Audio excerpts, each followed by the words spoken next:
You're sitting on that plane right now. But here's something terrifying most passengers don't know. Every single day, travelers make simple mistakes that could literally kill them. Not airline mistakes, not pilot errors, passenger mistakes. And the scariest part?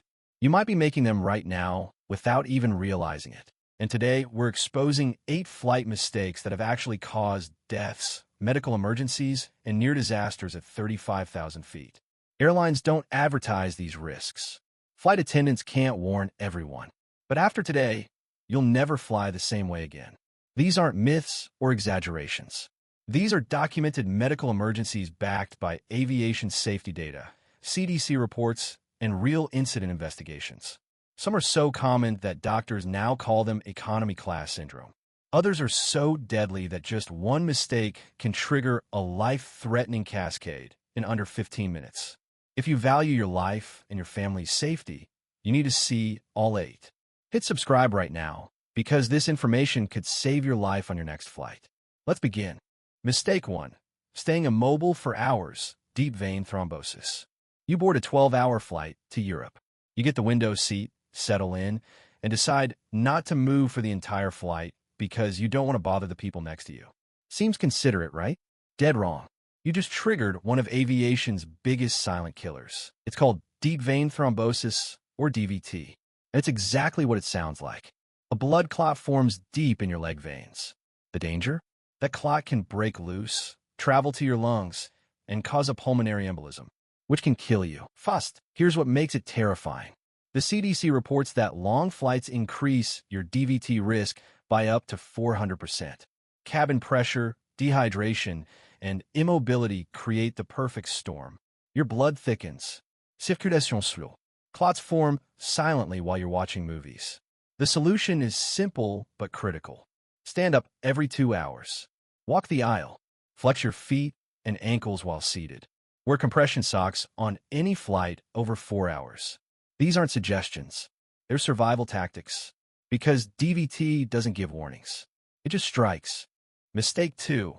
Ignoring pre-existing conditions. You have a heart condition, maybe high blood pressure, or diabetes, and you think, I'm fine. I take my medication. So you board that flight without telling anyone. That decision could be fatal. At cruising altitude, cabin pressure drops to the equivalent of 8,000 feet elevation. Your oxygen saturation decreases. Your heart has to work 20% harder. For healthy people, no problem. For people with cardiovascular conditions, it's a medical crisis waiting to happen. Studies show that in-flight cardiac events have increased by 35% in the past decade. Why? Because passengers don't disclose conditions, and crew can't prepare for emergencies they don't know about. If you have any cardiovascular disease, recent surgery, or chronic condition, you must get medical clearance before flying. Not optional. Required. Call your airline 48 hours before departure. Inform the crew when boarding. This simple disclosure could mean the difference between a flight attendant having emergency oxygen ready or scrambling while you're having a heart attack at 35,000 feet. Mistake 3. Mixing alcohol with altitude. Deadliest combination. Here's the mistake that's killed more passengers than most people realize. You're at the airport. You have a drink or 2 to calm your nerves. Then you board, and the flight attendant offers free wine. Why not, right? Because at altitude, alcohol becomes a weapon against your body. At 35,000 feet, alcohol hits your bloodstream 3 times faster than on the ground. One drink feels like 3. 2 drinks can put you in a dangerous state of hypoxia without you even knowing it. Your blood oxygen drops. Your breathing becomes shallow. And if you fall asleep, respiratory depression can set in. The FAA has documented multiple deaths linked to excessive alcohol consumption during flights. Passengers literally stopped breathing in their sleep. Crew found them unresponsive. Too late. But here's what makes it worse. Mixing alcohol with sleep aids, anxiety medication, or even antihistamines creates a deadly synergistic effect. Your central nervous system gets suppressed. Your body forgets to breathe. Medical examiners call it positional asphyxia combined with chemical depression. The rule is brutal but simple. Never drink more than 1 alcoholic beverage per flight. Never mix alcohol with any medication. And if you feel dizzy or lightheaded, stop immediately. Your life depends on it. Mistake 4. Taking sleep medication without planning. You pop an Ambien or Xanax right before takeoff because you want to sleep through the flight. Sounds perfect until there's an emergency evacuation and you're unconscious in your seat while the cabin fills with smoke. This happened in 2015. A passenger took heavy sleep medication, fell into such deep sleep that even during an emergency landing and evacuation alarm, they didn't wake up. Crew had to physically drag them out. They survived. Others in similar situations haven't. Sleep medications at altitude are 5 times more potent. You don't just sleep. You become sedated, unresponsive, and in an emergency, those 90 seconds to evacuate become your death sentence because you can't wake up, you can't move, you can't follow instructions. If you must take sleep medication, take it only after reaching cruising altitude.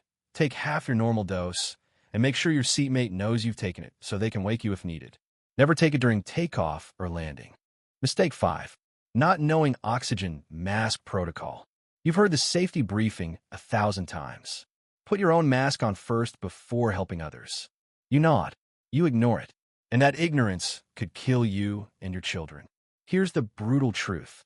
At 35,000 feet, if cabin pressure is lost, you have 15 to 20 seconds of useful consciousness. That's it. 20 seconds before your brain shuts down from hypoxia. After that, you're unconscious and dying. Most parents' instinct is to secure their child's mask first. Noble, deadly, because in those 15 seconds you spend helping your child, you lose consciousness. Now nobody's helping anyone. Both of you are dying. The procedure exists for this exact reason. Secure your own oxygen first. Takes 5 seconds. Then help your child. You both survive.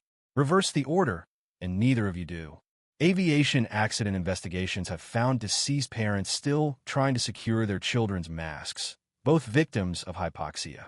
They died trying to save their kids because they didn't understand the 15-second window. Don't be that statistic. Mistake 6. Severe dehydration, the silent killer. You skip water because you don't want to use the bathroom. You drink coffee and soda instead. By the time you land, you have a splitting headache.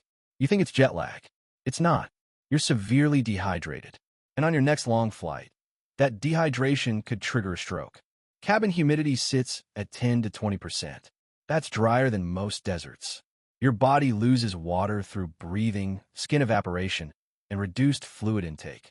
Medical studies show that passengers lose up to 1 liter of water every 4 hours of flight time. Severe dehydration thickens your blood, increases clot risk, strains your cardiovascular system, and can trigger acute medical events like heart attacks and strokes in at-risk passengers.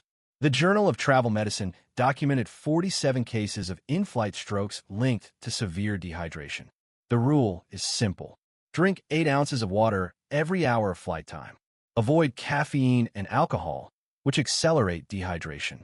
If your urine is dark yellow by landing, it's dangerously dehydrated. On long flights, this isn't comfort advice. It's survival medicine. Mistake 7. Ignoring warning signs of medical emergency. You start feeling chest tightness, maybe some arm pain. You think it's just stress or indigestion, so you ignore it. 30 minutes later, you're having a full cardiac arrest at 35,000 feet, and the crew is desperately trying to save your life with limited equipment. This is how most in-flight deaths happen. Not suddenly, gradually, with clear warning signs that passengers ignore because they don't want to cause a scene or think it will pass. Here are the red flags you must never ignore mid-flight. Chest pain or pressure, numbness or tingling in extremities, severe shortness of breath, sudden confusion or slurred speech, intense leg pain or swelling. Any of these symptoms require immediate action. Press your call button. Tell the crew immediately. Don't downplay symptoms. Don't wait to see if it gets better. Flight crews are trained for medical emergencies, and many flights have doctors on board. But they can't help if they don't know you need help. Every minute you delay could mean the difference between a medical diversion that saves your life and becoming an in-flight fatality statistic. Mistake 8. Flying too soon after surgery. The final fatal error. You had surgery 2 weeks ago. The doctor said you're healing well, so you booked that flight for your vacation. Bad decision. Potentially fatal decision. Flying after surgery, especially abdominal or chest procedures, dramatically increases your risk of complications. Air trapped in body cavities expands at altitude. Blood clots from surgery can dislodge. Surgical wounds can rupture from cabin pressure changes. Medical guidelines are clear. Wait at least 4 weeks after major abdominal surgery before flying. Wait 2 weeks after chest surgery. Wait at least 10 days after any procedure involving anesthesia. These aren't suggestions. They're based on post-operative mortality data. The British Medical Journal documented 23 deaths linked to premature flying after surgery. Passengers whose surgical sites ruptured mid-flight. Passengers who threw blood clots to the lungs. Passengers whose bodies simply couldn't handle the stress of altitude while healing. If you've had recent surgery, get written medical clearance from your surgeon before booking any flight. If your doctor hesitates or says probably okay, that means wait. Your vacation isn't worth your life. There you have it. 8 flight mistakes that could actually kill you. These aren't scare tactics. These are documented medical events that happen every single day on flights around the world. Deep vein thrombosis, unmanaged pre-existing conditions, alcohol at altitude, sleep medication disasters, oxygen mask protocol failures, severe dehydration, ignored warning signs, flying too soon after surgery. Airlines can't protect you from these mistakes. Only you can. But now you know. You're prepared. You understand the risks. And you can travel smarter and safer than 99% of passengers who will never see this information. Which mistakes shock you most? Drop a comment below. Were you making any of these errors? Share this video with anyone flying soon. You might literally save a life. Next week, we're exposing in-flight medical emergencies most passengers don't recognize until it's too late. Hit subscribe and turn on notifications so you never miss critical intel that could save your life. Until then, fly safe, fly smart, and remember, knowledge is your best survival tool at 35,000 feet.